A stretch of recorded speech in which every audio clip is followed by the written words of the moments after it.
अस्सलाम वालेकुम जी। आज हमने लेक्चर नंबर 43 करना है मैथ 101 का, जिसका टॉपिक है एडिशनल कन्वर्जेंस टेस्ट। आपने पिछले लेक्चर के अंदर कुछ कन्वर्जेंस के टेस्ट देखे थे, पी सीरीज़ की कन्वर्जेंस देखी थी, ठीक है, डाइवर्जेंस टेस्ट देखा था, इंटीग्रल टेस्ट देखा था। अब यहाँ पे कुछ और टेस्ट हमने देखने हैं, काफ़ी सारे मज़ीद टेस्ट हैं। तो सबसे पहले हमारे पास यहाँ पे थ्योरम आता है द कंपैरिजन टेस्ट के नाम से। कंपैरिजन टेस्ट क्या होता है? कंपैरिजन नाम से पता चल रहा है कि आपने कोई सी दो सीरीज़ को यहाँ पे कंपेयर करना होगा। तो कंपेयर करने के लिए आपके पास दो सीरीज़ होनी चाहिए, एक को आप ए के का नाम दे दें, दूसरे को बी के का नाम दे दें। ये सीरीज़ क्या होती है? नॉन नेगेटिव टर्म के साथ होनी चाहिए। इसका मतलब है कि पॉजिटिव टर्म्स होनी चाहिए सारी, कोई भी नेगेटिव टर्म ना हो। और अगर आप लेट करें कि ए की जो पहली वैल्यू है वो बी की पहली वैल्यू से छोटी है, दूसरी वैल्यू ए की बी की वैल्यू से छोटी है, यानी ए की सारी वैल्यूज़ जो है ना वो बी की सारी वैल्यूज़ से छोटी हैं, तो हम यहाँ पे क्या कहते हैं कि अगर बिगर सीरीज़ यानी जो बड़ी सीरीज़ है बी के, अगर वो कन्वर्ज करेगी तो जो स्मॉलर सीरीज़ है वो भी कन्वर्ज करेगी। और अगर बड़ी वाली सीरीज़ जो डाइवर्ज करे तो स्मॉलर सीरीज़ भी डाइवर्ज करती है। अब इसके लिए एक हमारे पास टेस्ट है, रेशियो टेस्ट जिसे हम कहते हैं। अच्छा, रेशियो टेस्ट एक आप लोगों ने पीछे भी पढ़ा है, उसके अंदर लेक्चर 40 के अंदर शायद, कि रेशियो टेस्ट जो है वो क्या होता है, जब हमने देखना होता है कि सीक्वेंस जो है वो इंक्रीजिंग है या डिक्रीजिंग है। ठीक है, मोनोटोनिसिटी जब हमने देखी थी ना, तो वहाँ पे हमने देखा था कि इंक्रीजिंग या डिक्रीजिंग सीक्वेंस, तो वो तब होता है रेशियो टेस्ट इंक्रीजिंग डिक्रीजिंग के लिए। यहाँ पे जो रेशियो टेस्ट है वो कन्वर्जेंस और डाइवर्जेंस टेस्ट करने के लिए है, तो दोनों को मिक्स नहीं कर देना आपने। ठीक है, मेथड इसका भी यही है यहाँ पे रेशियो टेस्ट के अंदर, जैसे हमने वहाँ पे किया था कि आपने सेकंड टर्म को फर्स्ट टर्म पे डिवाइड करना होता है, साथ में आपने इसमें एक एक्स्ट्रा चीज़ आ रही है कि लिमिट अप्लाई करनी है, जो लिमिट वहाँ पे नहीं थी लेक्चर 40 के अंदर। तो लिमिट बस आपने अप्लाई करनी है, जिसमें के इन्फिनिटी को अप्रोच कर रहा होगा, आपने सेकंड टर्म को फर्स्ट टर्म पे डिवाइड कर देना है। तो अगर तो ये सारा हम कह रहे हैं कि ये क्या है, पी के इक्वल है, या इसको आप रो भी पढ़ सकते हैं।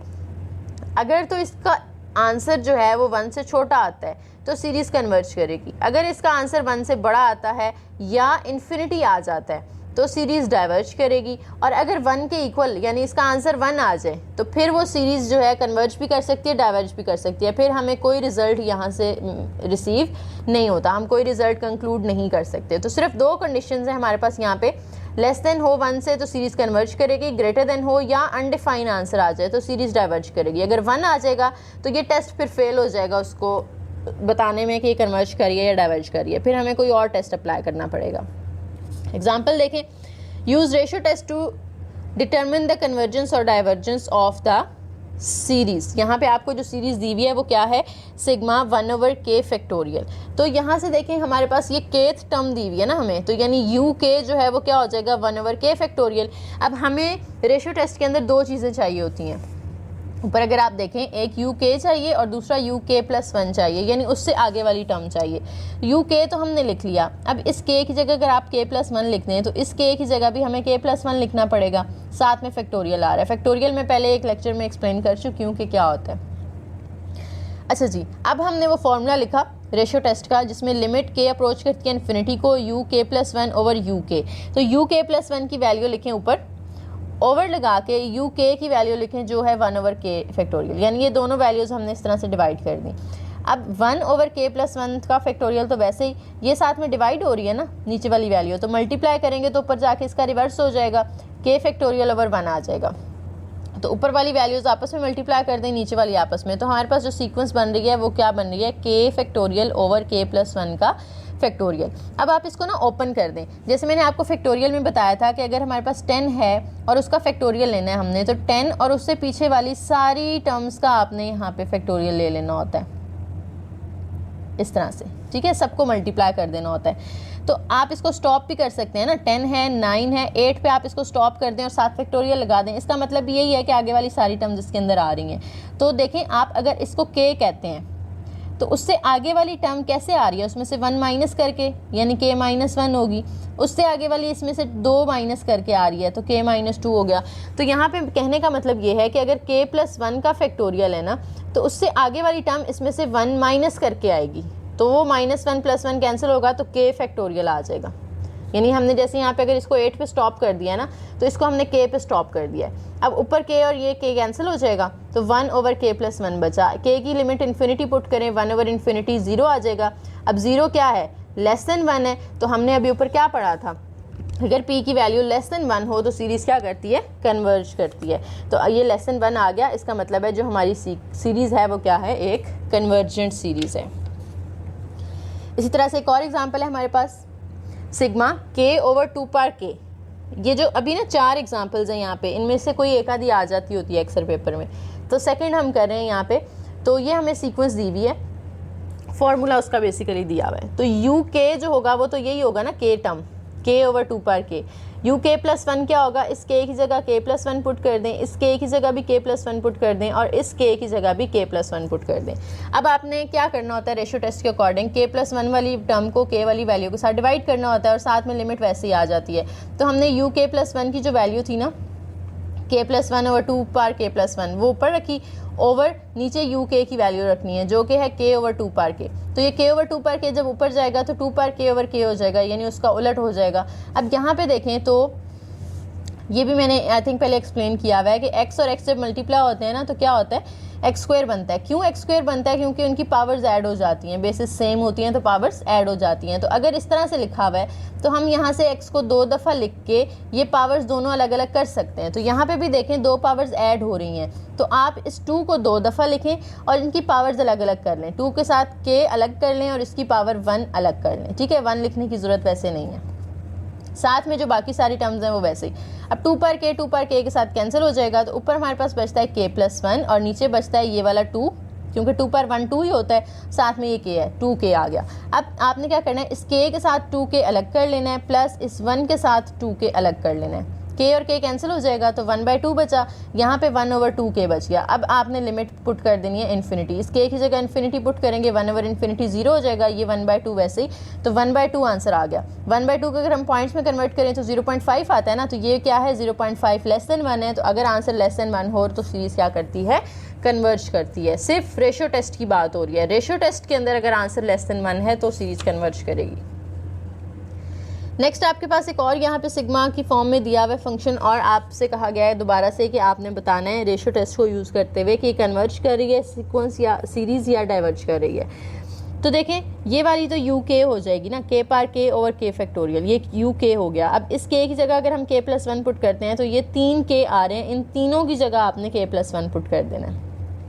अब फॉर्मूला लगाया हमने कि सेकंड को फर्स्ट पे डिवाइड करना है और साथ में लिमिट लगानी है, तो लिमिट एज इट इज़ यहाँ पे सेकंड की वैल्यू लिख लेते हैं k प्लस 1 की पार k plus 1 over k plus 1 का फैक्टोरियल, और डिवाइड करके हमने यू के की वैल्यू लिखनी है। तो डिवाइड को जब मल्टीप्लाई में चेंज करेंगे तो इसकी वैल्यू का उलट आ जाएगा, इसका रेसिप्रोकल आ जाएगा, k फैक्टोरियल ऊपर चला जाएगा, k पार k नीचे आ जाएगा।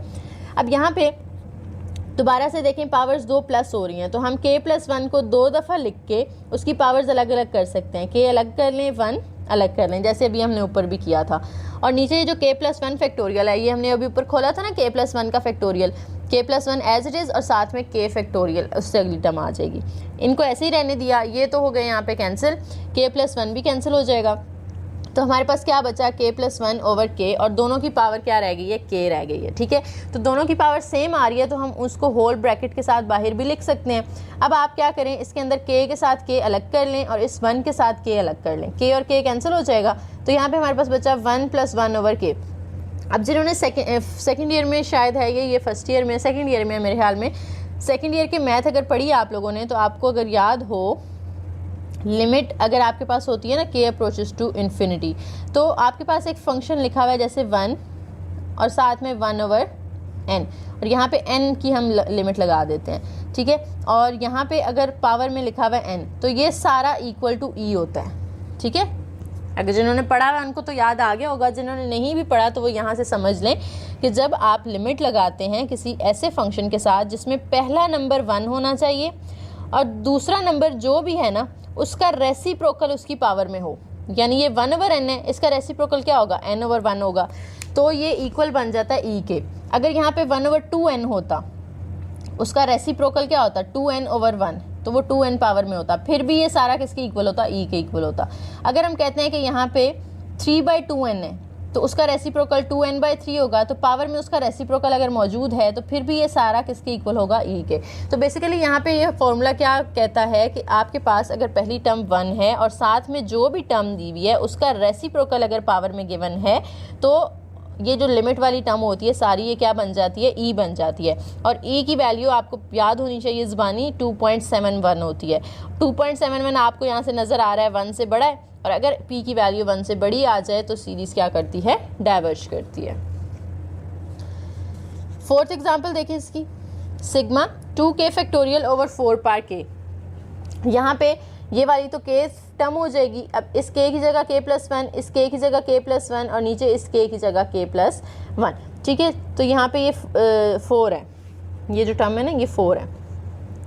अब देखें UK+1 को हमने इसके साथ डिवाइड करना है, यानी फॉर्मूला लिखा हमने, ऊपर k+1 वाली टर्म आ जाएगी 2 × k+1 का फैक्टोरियल, ठीक है।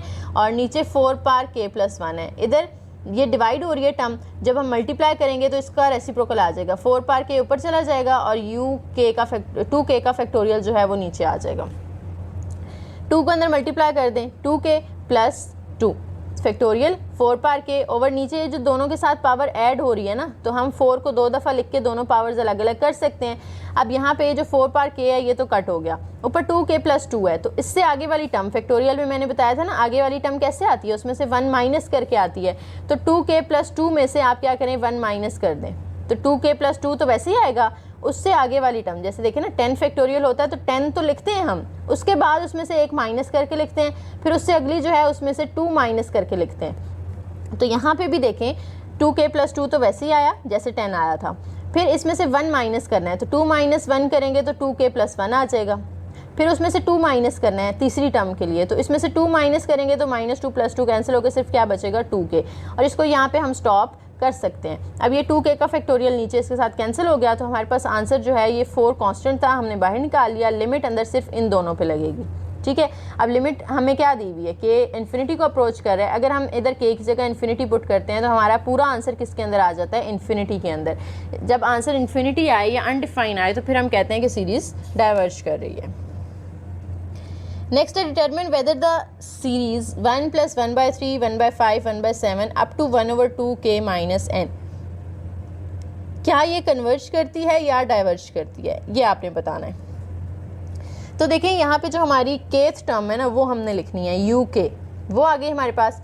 अब यहाँ से आपने k + 1 करना है, तो k + 1 चाहिए होती है ना हमें रेशो टेस्ट के लिए। इस k की जगह k + 1, तो ये जो k है इसकी जगह भी k + 1 आ जाएगा।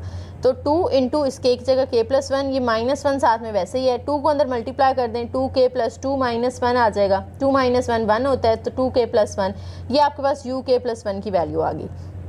अब आप यहाँ पे देखें तो जो फार्मूला होता है उसमें UK + 1 की वैल्यू को UK के साथ डिवाइड करना होता है हमने, तो UK + 1 आपने लिखा, ये नीचे आ रहा है तो उसको डिवाइड हो रहा है, मल्टीप्लाई करेंगे तो इसकी वैल्यू का उलट आ जाएगा, 2k - 1 ऊपर चला जाएगा, 1 नीचे आ जाएगा। ऊपर वाले नंबर आपस में नीचे वाले आपस में मल्टीप्लाई करें तो ये हमारे पास आ गई p की वैल्यू। तो साथ में ये जो लिमिट है ना वो वैसे ही आ रही है, ठीक है, ये लिमिट यहाँ पे वैसे ही चलती जा रही है। अब अगर हम इसके अंदर लिमिट डायरेक्ट पुट करते हैं ना तो आंसर अनडिफाइन हो जाता है, लेकिन हम इसे सिंप्लीफाई कर सकते हैं, ठीक है। देखें ऊपर वाली जो टर्म थी, ये देखें जी, ये जो 2k - 1 है और 2k + 1 है, ऊपर नीचे दोनों को क्या करें, k के साथ डिवाइड कर दें, ऊपर भी k के साथ और नीचे भी k के साथ। 2k के साथ k अलग हो जाएगा और इस 1 के साथ k अलग हो जाएगा, इस 2k के साथ k अलग कर लें, इस 1 के साथ k अलग कर लें, यहाँ पे k और k कैंसिल हो जाएंगे, तो 2 - 1/k बचा, नीचे 2 + 1/k बचा। अब लिमिट जो है ना इन्फिनिटी वो पुट कर दें, 1/∞ 0 हो जाएगा, 2 - 0, नीचे 1/∞ 0 तो 2 + 0, 2/2 आंसर हमारा 1 आ गया।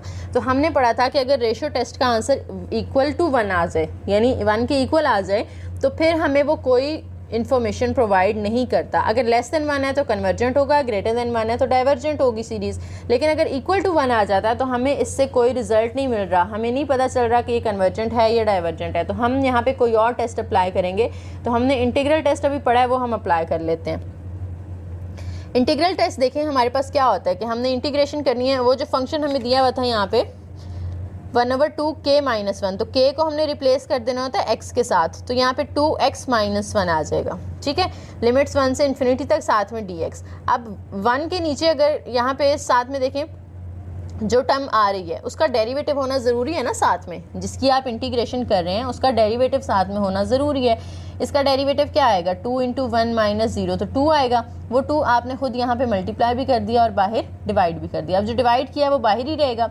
अब इन्फिनिटी अगर आ रहा हो लिमिट के अंदर, तो हमने लेक्चर 39 के अंदर पढ़ा था कि हम इसकी लिमिट लगाते हैं जो एल अप्रोच कर रहा होता है इन्फिनिटी को, और इसकी जगह एल आ जाता है, और साथ में 1/2x-1 और ये 2dx एज इट इज़। अब 1 के नीचे कुछ भी हो, 1/x है, तो उसकी इंटीग्रेशन जब हम करते हैं तो वो log x आती है। तो 1 के नीचे 2x-1 की इंटीग्रेशन करेंगे तो वो log 2x-1 आएगी। ठीक है, साइड पे लिमिट्स 1 से l तक आ गई, और ये जो 2dx था ये कांस्टेंट बन गया सारा, क्योंकि इसका जो डेरिवेटिव दिया होता है ना साथ में, वो कांस्टेंट बन जाता है, वो नहीं आप लिखते। अच्छा जी, तो अब इसके अंदर अपर लिमिट पुट करें l, तो 2l-1 आ जाएगा, माइनस लगा के लोअर लिमिट पुट करें 1, तो 2 1s are 2 - 1, यहाँ पे 1 आ जाएगा, और log 1 जो होता है वो 0 होता है, तो वो हमने 0 लिख दिया। साथ में इस l की जगह आप इन्फिनिटी पुट करें तो ये सारा आंसर ही आपका इन्फिनिटी में कन्वर्ट हो जाएगा। अगर आंसर अनडिफाइन आ रहा है, इसका मतलब है सीरीज़ क्या कर रही है, डाइवर्ज कर रही है। नेक्स्ट एक और हमारे पास यहाँ पे टेस्ट है जी, रूट टेस्ट। रूट टेस्ट किसे कहते हैं? रूट नाम से पता चल रहा है कि अंडर रूट जो होता है, ठीक है, स्क्वायर रूट होता है, उससे रिलेटेड है यहाँ पे कि आपके पास एक सीरीज़ है U K be series with positive terms and suppose that p is equal to this, कि p जो है, पीछे हमने जो रेशियो टेस्ट था उसके अंदर क्या पढ़ा था, p किसके इक्वल है, ऊपर UK+1 आता है, नीचे UK आता है, दोनों की रेशियो लेनी है। यहाँ पे P जो है वो किसके इक्वल है, UK है, और उसकी पावर में 1/k है। ठीक है, तो ये रूट आ रहा है इसका। तो यहाँ पे इस पूरा को सॉल्व करने के बाद जो P की वैल्यू है, अगर लेस देन 1 हो तो सीरीज़ कन्वर्ज करेगी, ग्रेटर देन 1 हो या इक्वल टू इन्फिनिटी आ जाए तो सीरीज़ डाइवर्ज करेगी, और अगर 1 के इक्वल आ जाए तो वो डाइवर्ज भी कर सकती है, कन्वर्ज भी कर सकती है। यहाँ से हम कोई कंक्लूजन नहीं निकाल सकते। तो रिजल्ट्स तो इसके सेम है जैसे पीछे रेशियो टेस्ट के थे। ठीक है, तो सिर्फ P का फॉर्मूला चेंज हो गया। अच्छा जी, यहाँ पे अब देखें आप, तो आपको एग्जाम्पल के अंदर सिग्मा दिया हुआ है, साथ में एक फंक्शन भी दिया हुआ है, तो हमने P का फॉर्मूला यहाँ पे ये वाला लगा देना जो भी हमने ऊपर रूट टेस्ट के अंदर पढ़ा है।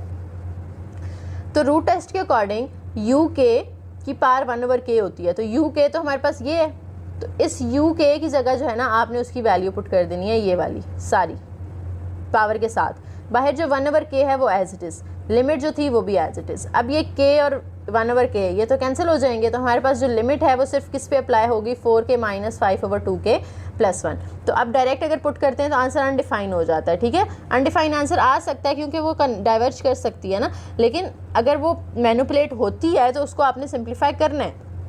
तो यहाँ पे हो सकती है ना, आप ऊपर नीचे k के साथ डिवाइड कर दें, 4k और 5 दोनों अलग अलग k से डिवाइड हो जाएंगे, नीचे 2k और 1 अलग अलग डिवाइड हो जाएंगे। तो यहाँ पे k और k कैंसिल, इधर भी k और k कैंसिल, तो 4 - 5/k बचा, यहाँ पे 2 + 1/k बच गया।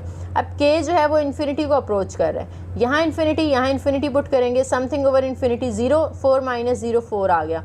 इस तरह से 2 + 1/∞ 0, तो वो 2 आ जाएगा, 4/2 जो कि इक्वल है 2k। अब 2 देखें 1 से बड़ा आंसर आ गया, तो हमने अभी ऊपर पढ़ा था कि P अगर 1 से बड़ा हो जाए तो सीरीज़ क्या करती है, डाइवर्ज करती है। तो आंसर हमारा 1 से बड़ा आ गया, इट मीन्स ये सीरीज़ डाइवर्जेंट है। इनफॉर्मल प्रिंसिपल क्या होता है? Constant terms in the denominator of UK can usually be deleted without affecting the convergence और डाइवर्जेंस। यानी पीछे भी हमने एक बात पढ़ी थी कि अगर आप कुछ सेलेक्टेड टर्म्स को इनफाइनाइट नहीं होनी चाहिए, वो फाइनाइट होनी चाहिए। फाइनाइट टर्म्स को आप अगर डिलीट कर देते हैं ना, तो उससे उसकी कन्वर्जेंस या डाइवर्जेंस पे कोई इफेक्ट नहीं पड़ता। तो यहाँ पे वो यही कह रहे हैं कि अगर कोई कांस्टेंट टर्म है साथ में तो आप उसको डिलीट कर सकते हैं। जैसे सिग्मा, आपको ये फंक्शन दिया हुआ है, ये कन्वर्ज कर रहा है या डाइवर्ज कर रहा है, आपने बताना है यूजिंग इनफॉर्मल प्रिंसिपल। तो इनफॉर्मल प्रिंसिपल के अंदर अभी हमने देखा क्या होता है, आप कांस्टेंट टर्म्स को डिलीट कर देते हैं। तो ये जो सीरीज़ है इसमें कांस्टेंट टर्म यहाँ पे 1 आ रही है ना, वो आप हटा दें तो पीछे सिर्फ क्या बचता है, 1/2k बचता है। ठीक है, तो वो कहते हैं कि दोनों एक ही तरह से जो है बिहेव करती हैं। अब ये वाली जो टर्म है ना, ये क्या करिए, कन्वर्ज करिए। अगर हम इसको रेशियो टेस्ट से या रूट उससे सिंप्लीफाई करें तो ये क्या कर रही है, कन्वर्ज कर रही है। अगर ये कन्वर्ज कर रही है तो जो ये वाली ओरिजिनल है वो भी क्या करेगी, कन्वर्ज करेगी। एग्जाम्पल देख लेते हैं। Use above principle to help guess whether the following series converge और डाइवर्ज। आपने बताना है कि ये कन्वर्ज कर रही है या डाइवर्ज कर रही है।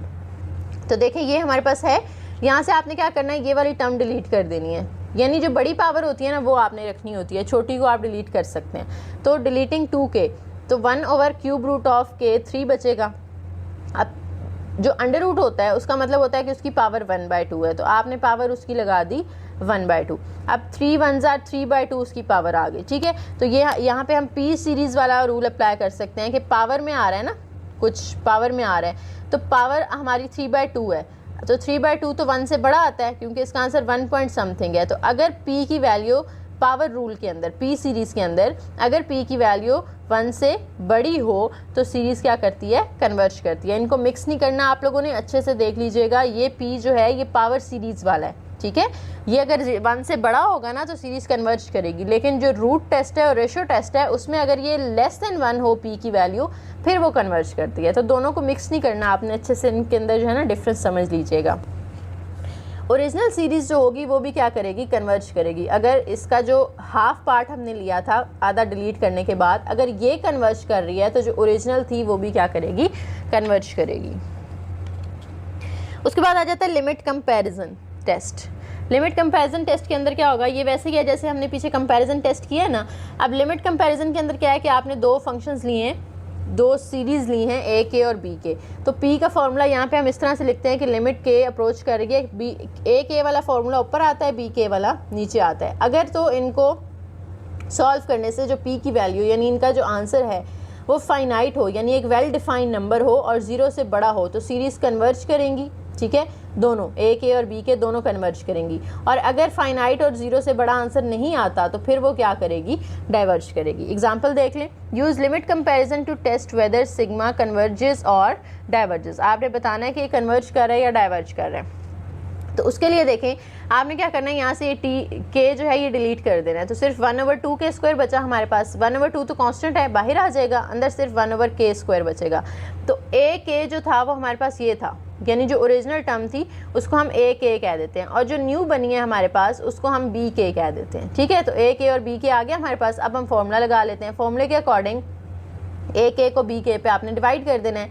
तो ए के की वैल्यू लिखी, डिवाइड का साइन लगा के हमने बी के की वैल्यू लिख दी। तो ए के की value as it is, divide को मल्टीप्लाई में चेंज करेंगे तो बी के की वैल्यू का रेसिप्रोकल आ जाएगा 2k²/1। साथ में लिमिट आ रही है जो के की जो उसको 0 को अप्रोच करवा रही है। अब इसके बाद आप देखें यहाँ पे, तो ऊपर वाली वैल्यूज़ हम आपस में मल्टीप्लाई कर देंगे, नीचे वाली आपस में मल्टीप्लाई कर देंगे।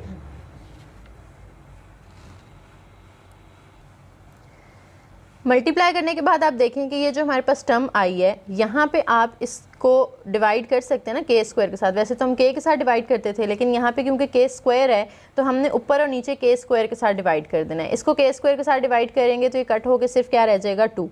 इसको k² के साथ डिवाइड करेंगे तो दोनों के साथ k², इसके साथ अलग कर लें, इसके साथ अलग कर लें। यहाँ से तो ये कैंसिल हो गया, तो यहाँ पे एक k कैंसिल हो जाएगा, तो यहाँ पे बचा 2/2 - 1/k। अब आप यहाँ पे k की लिमिट पुट कर दें जो कि इन्फिनिटी है, तो 1/∞ हमारे पास क्या होता है 0, तो 2/2 - 0, 2/2 आंसर हमारा क्या आ जाता है यहाँ पे 1। अब p जो है वो फाइनाइट है, ठीक है, एक वेल डिफाइंड नंबर है। ये जो आंसर आया ये p का आंसर है ना, ये वेल डिफाइंड नंबर है और पॉजिटिव भी है, यानी बड़ा है 1 से। तो इसका मतलब है जो सीरीज़ है वो क्या करेगी, कन्वर्ज करेगी। उसके बाद एक और यहाँ पे कंपैरिजन टेस्ट आ जाता है। To apply this test we need 2 steps. हमें 2 स्टेप्स में इसको सॉल्व करना है कि आपने पहले गेस करना है कि जो ओरिजिनल सीक्वेंस है ना वो कन्वर्ज करेगी या डाइवर्ज करेगी। तो अब आपने जो भी गेस लगाया, यानी अगर कन्वर्ज का गेस लगाया तो आपने उस गेस को प्रूव करने के लिए ना एक सीरीज़ ढूंढनी है।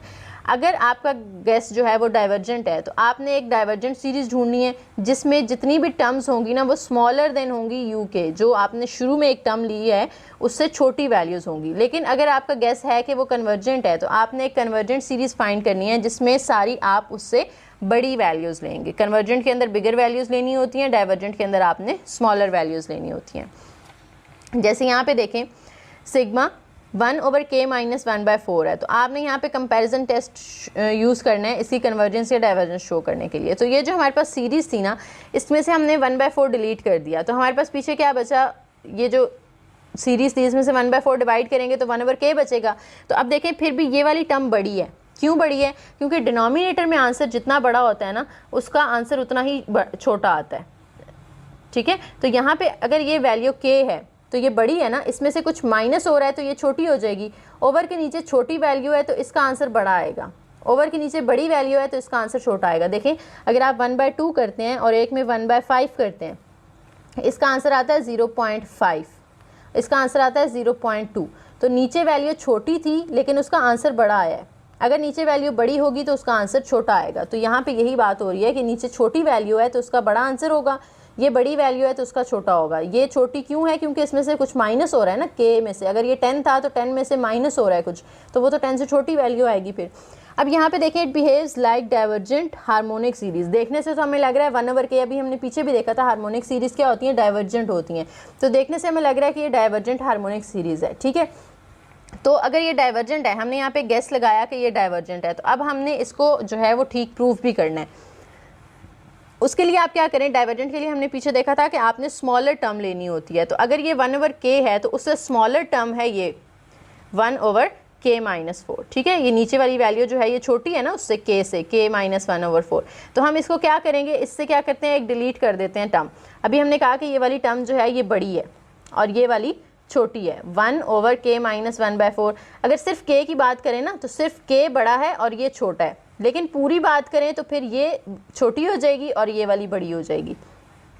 तो अब ये बड़ी टर्म है हमारे पास, तो इससे छोटी कौन सी आएगी, 1/k आएगी। यो हमने एक ले ली उससे छोटी टर्म, उसमें से -1/4 डिलीट करके। अब आपने उस पर वो कंपैरिजन टेस्ट का फॉर्मूला लगा देना है, ak/bk। तो ak की वैल्यू लिखें, डिवाइड करके bk की लिखनी थी, तो डिवाइड को मल्टीप्लाई में चेंज करेंगे तो उसकी वैल्यू का रेसिप्रोकल हो जाएगा। अब देखें यहाँ पे ऊपर k है, नीचे k-1/4 है, तो इन दोनों का आप एलसीएम ले लें तो वो 4k-1/4 आ जाएगा। एलसीएम लेने के बाद ये 4 ऊपर जाके k के साथ मल्टीप्लाई हो जाएगा, 4k/4k-1। अब ऊपर नीचे k के साथ डिवाइड कर दें, इसको भी k के साथ डिवाइड कर दें, इन दोनों को भी k के साथ डिवाइड कर दें। तो यहाँ पे इनके साथ तो k कैंसिल हो जाएगा, तो 4 और 4 वैसे ही आ गए। इधर 1/k है, उसके साथ आप जो है लिमिट अप्लाई कर दें इन्फिनिटी, तो 1/∞ यहाँ पे 0 हो जाएगा। तो 4/4 हमारा आंसर क्या आ जाता है, 1 आ जाता है। तो 1 हमारा आंसर एक फाइनाइट है और पॉजिटिव नंबर है। इसका मतलब है हमारी सीरीज़ कन्वर्ज करेगी, ये वाली जो हमने लेट की थी 1/k वाली। अगर ये कन्वर्ज कर रही है तो जो ओरिजिनल सीरीज़ थी क्वेश्चन के अंदर वो भी कन्वर्ज करेगी।